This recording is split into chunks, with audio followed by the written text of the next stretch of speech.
Have you reflected on your actions? It looks like you didn't come home last night, but if you feel bad for what you said, then I want you to call me. I really hope you're adult enough to accept what you said was wrong. I'll forgive you if you swear to never say anything like that ever again. It did really humiliate me. I did come home last night. It was early in the morning, so I was considerate enough to not wake you up. I slept on the couch for an hour or two. What? You got inside? How? I thought I locked the door with the chain lock. Sorry I ruined your plans to spite me. I got in through the back door, how else? I forgot about that. But why would you come back and leave for work again without saying anything? Do you really not feel bad for saying what you did? You should be reflecting on your actions, not finding ways to avoid apologizing to me. I should be reflecting on my actions? Well, you're right. In some ways, it was wrong of me to be so critical of the dinners you make for me.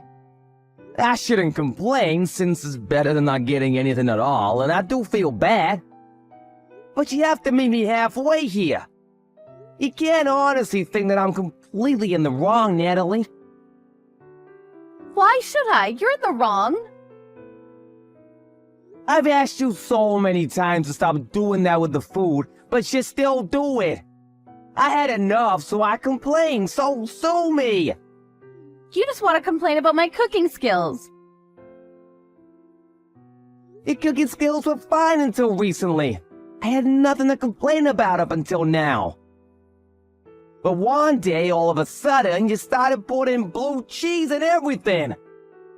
Every single dinner for the past few weeks has contained it in solid or dressing form. You can't seriously believe that I wouldn't complain about that, would you? It's not normal. Do you really think everything tastes good with blue cheese in it? If you don't like it, then don't eat it. Blue cheese is good for your health. It has high calcium content. That means that it's good for your bones. Don't complain when I'm only thinking about making a balanced diet for you. And you're just over-exaggerating. Of course I wouldn't put blue cheese and stuff if I didn't think it would taste good. The stew I made the other night tasted fine. That's a poor excuse. You were eating around the crumbs. You clearly didn't want to eat it either. If it's so healthy, then you should be able to eat it with stew. And FYI, it's not balanced if it's in every meal. But because I made one complaint, you had to blow up, kick me out, and lock the door on me. Don't you think you overreacted yourself? I couldn't stand looking at your face anymore. What do you expect? I was hurt because you insulted me. Sometimes I need to have time to myself too, you know. And after being so critical, you should have been a bit more understanding of that. So what? You didn't have to lock me out. If I didn't have my wallet, I wouldn't have been able to find a place to sleep. I would have happily spent the night on the couch if you had just told me you needed space.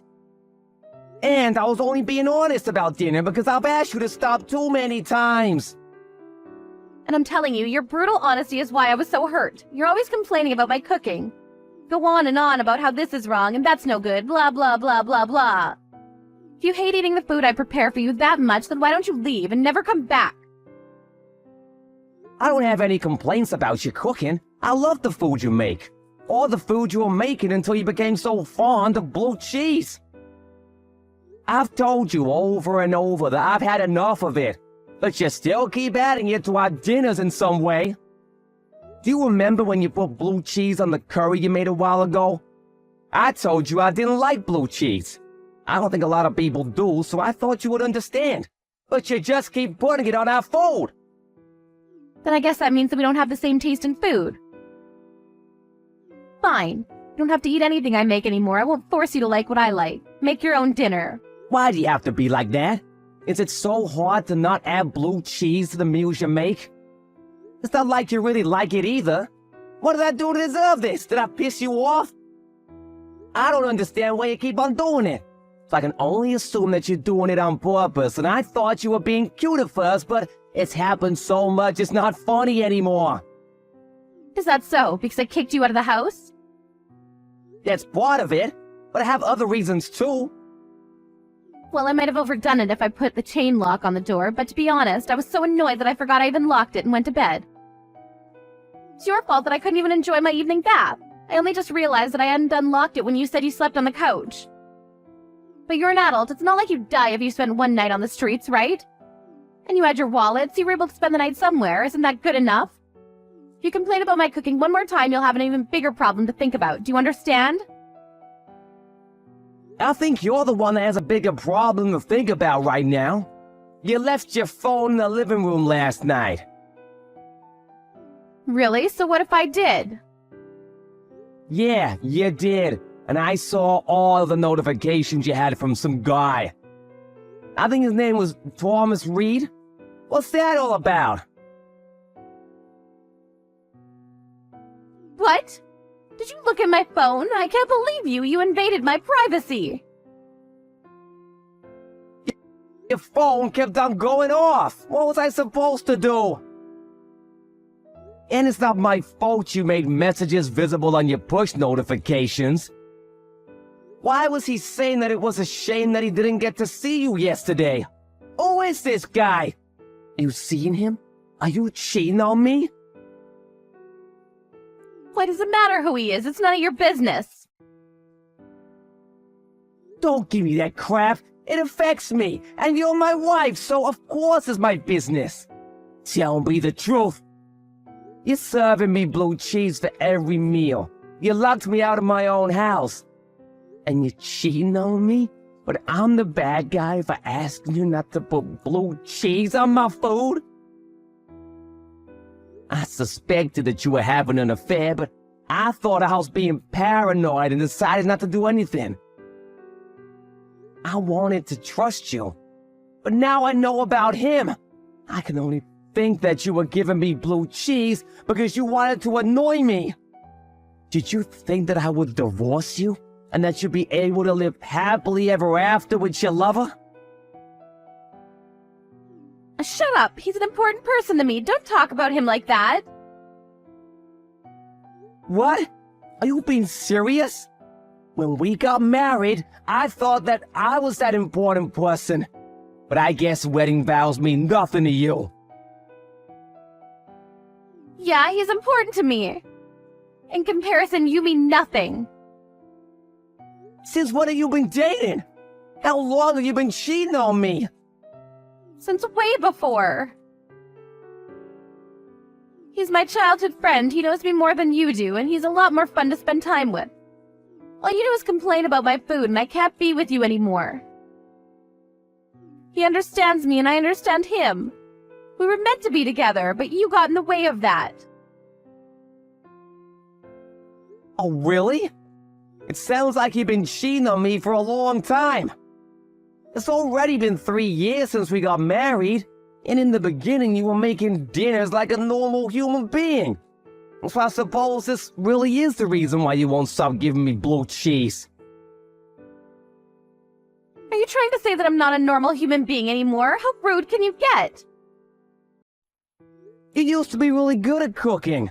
I was really grateful that I would come home from work with you and a great meal waiting for me. Before I knew it, you were adding such weird stuff to our food, and I had no idea why. I wondered if you were experimenting, but now I know that it was just because you were purposefully trying to pick a fight. No, that wasn't my intention, but if it bothers you that much, you're free to leave. I'm not going to stop you. I don't plan on changing the way I cook either. I'm going to make what I like. If you want to live together, you'll just have to bear it. You're my husband. That's what you're supposed to do. If you can't do that, then there's no point being together. See? You're obviously trying to get rid of me. I've never heard of a husband that has to endure the torture of eating blue cheese at every meal to be with his wife. And by the way, if I'm leaving, then you'll have to leave as well. What are you talking about? This house is in my name. It belongs to me. I don't have to go anywhere. Why should I leave the house I've lived in ever since I was single? The only reason you have a roof over your head is because I let you live with me when we got married. Yeah, that may be true, but I'm the only one that's been paying the rent since we got married. If you want me out, I'll happily leave. But will you be able to pay it by yourself? I think you'll have to find a job pronto if you want to keep living here. You're the one that said you didn't want to work after getting married, so you've only got yourself to blame for your lack of funds. I'll be fine. I'm going to ask for permanent alimony. What? You're kidding? You don't actually think that the court will let you take anything from me, do you? We're going to divorce because you're complaining about my cooking, so of course I'll get something. I won't be able to get a job straight away. And I don't plan on remarrying just yet. Do you seriously think that you deserve financial support from the man you've been cheating on? And you're the one that's been telling me to leave. So, from the court's point of view, you'll be the one that owes me money. I'm shocked that you think that you have the right to ask anything of me after everything you've done. My relationship with Thomas doesn't have anything to do with you, so of course it won't have anything to do with our divorce. Even if it did, you don't have any proof that I've been cheating on you, so there's no way for you to argue that it's caused our marriage to break down. There's nothing you can do, so you might as well just give in and pay up. Now that that's decided, can you hurry up and come back for your things before I throw it all out? I want you to be out as soon as possible. I'm surprised you wanted a divorce that much. What, are you going to beg me for forgiveness now? No, I really did love you, and wanted us to be together for the rest of our lives. But I guess that was just me. I'm just trying to accept the reality that you would cheat on me. Did you really want me to leave that much? So much that you pushed me away with blue cheese? That's what I've been trying to say. He's important to me. You're not, Calvin. That's why I don't want to be with you anymore. It's a shame if you can't understand it, but either way you'll have to accept it and leave. When we first got married and we're still in our honeymoon phase, I thought that maybe you were the most important person to me. But after all of your complaining, I've had enough. Fine. I suppose there's no point arguing that I was only complaining because you started bringing out strange combinations for dinner. Are you sure you want this? For us to split up? Of course I'm sure. If you can't understand what I have with Tom, then there's no point in us being together. I don't want to be stuck in a marriage with you. Fine, I'll give you a divorce. Are you happy with that? Not quite. We'll still have to talk about money. I'll settle for everything you have saved. I know you don't have a lot, but it'll have to do. I don't want to be in debt after all. Now that would make me feel bad. You should be grateful that I'm so forgiving. But even with your minute savings, I should be able to live without any worries for a while. I think that's the best way we can settle this. I'm not paying you anything. But I'm gonna talk to a lawyer and see what I can demand from you. I'm not leaving this marriage with nothing. And how do you plan on doing that? You don't have any evidence to prove I've been cheating, so the court will just agree that I need financial support more than you do. Have you been listening to me at all? I have been listening. And I've been talking with your beloved Thomas, too. What? How did you contact him? I asked your parents if they remembered anybody called Thomas Reed from your childhood. And luckily enough, they did. They gave me his phone number. You spoke to my parents? Why would you do that? It looks like you weren't lying when you said he was a childhood friend who lived in the neighborhood. Apparently he still lives close by. And when I told your mother that you were still in contact, she was really surprised. She was under the impression that you had already stopped talking to him way before we had gotten married. She seems curious as to why I wanted Thomas's phone number, but I think she guessed without me telling her anything. What did you say to her? How do you know that she guessed that I'm going out with Tom? Did she say anything back to you? I didn't mention you at all. I only asked for his number, but I think that was enough. Well, I'll have to tell your parents anyway when I let them know that we're getting a divorce. It doesn't matter whether she already knows or not. Don't do that. You can't do that to me. They can't know. Why not? It's the truth. What do you mean, why not? They're my parents. They don't have to know about Tom. If you tell them, you'll just be hurting them. You're the one that's hurting them. You're the one with the affair. What's the real reason why you don't want to tell them? They're gonna want to know why we're getting divorced. And you're planning on lying to them as well? Yeah, I'll tell them, but not like this. Give me some time, I'll tell them. You just don't want to tell them because Thomas lives next door to your parents, with his wife and elderly parents. My mom told you all that? I'm amazed that you could do such a thing. You're having an affair with a man that has a family. And you don't even feel ashamed of it? Instead, you're trying to divert all blame from yourself and onto me. But you don't have any evidence. Why should I feel bad when there's no way for you to tell them? They'll just pass it off as you being spiteful. Thomas was panicking a lot when I told him who I was. He sensed why I was calling him and promised that he would give me anything I wanted as long as I didn't tell his wife. He offered to give me photos, even screenshots of your messages without me asking him. You're lying. You're just saying that so that he'll give up. Tom would never betray me like that. I don't believe you. It looks like you were the only one that thought your affair meant something. The most important thing to Thomas was that his wife didn't find out he was cheating. Apparently, she's pregnant and having a tough time dealing with it. So he doesn't want to stress her out right now. He seemed really desperate that she doesn't find out.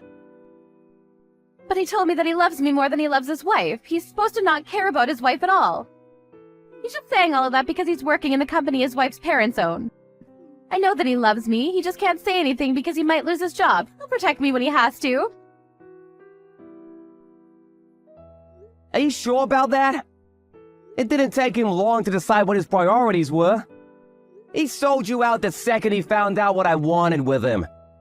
Thanks to that, I have photographs showing the both of you together, and I'll be able to use them to file for a full divorce.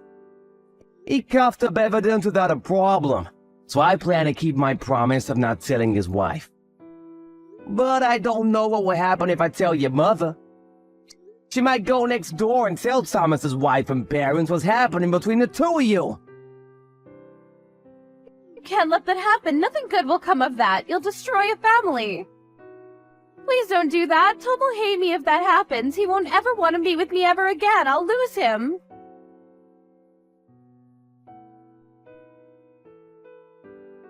Tom this, Tom that. Even in this situation, you're still only thinking about yourself and him. You don't have a thought to spare for the man you married. He won't even own up to what you've done. You're the ones that are destroying the lives of those around you. If you're gonna act like that, then I have no choice. I'm gonna demand that you don't get any alimony. You can leave my stuff as it is. I'll collect it another day. I'm not coming back today. I've already found a friend who'll let me stay on their couch for a few days until I find my own place. Wait, please. I'll do whatever you ask. I won't put weird stuff in your meals anymore. I won't do anything to provoke you anymore. Let's work on our marriage, so please don't do anything that will ruin Tom's relationship with his wife. I just don't want him to hate me.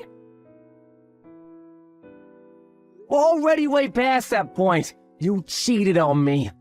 Do you really think that it'll be that easy to work on our marriage when you won't accept that you're at fault here?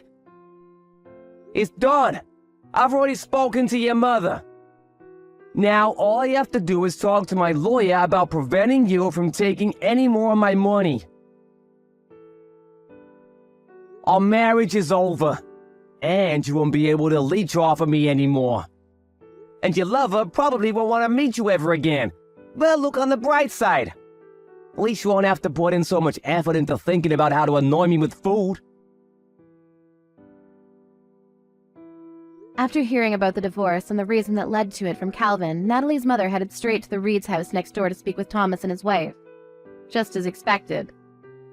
Calvin didn't talk to Thomas's wife directly, but she ended up finding out about everything anyway. Natalie tried looking for Calvin in the hope that she could make amends, but it looked like he had already moved on from his friend's couch and found a new apartment. There was no way for her to contact him, but she received divorce papers from his lawyer, who warned her that Calvin was rejecting all pleas from her for them to get back together. Natalie was finding it hard to get a job and couldn't pay the rent for her own apartment. She reached out to Thomas for his help, but he blamed her for his wife finding out about his affair and had blocked her on all social media. She couldn't go to her parents for help either, since they were still in shock about what she had done. And because they lived right next door to Thomas. Natalie was alone and had no one to support her in her job search. She was soon feeling pressure from her landlord to pay off the rent and bills and had no choice but to borrow money. It was going to take years before she could get her life back on track.